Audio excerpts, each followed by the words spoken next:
Hey. Hey, girl. So, you're not gonna believe this. What happened? Okay, so I'm down there at the DMV to renew my registration, and this homeless guy comes in. Oh, why didn't you do it online? Online? Yeah, why didn't you do it online? Such a waste of time going in there.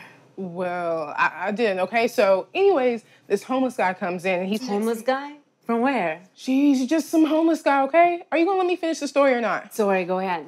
Okay, so this homeless guy comes in with one freaking leg, and he has his bike, and he sits right next to me. I look down, and there's a puddle. The guy fucking peed himself. That's disgusting. I know, right?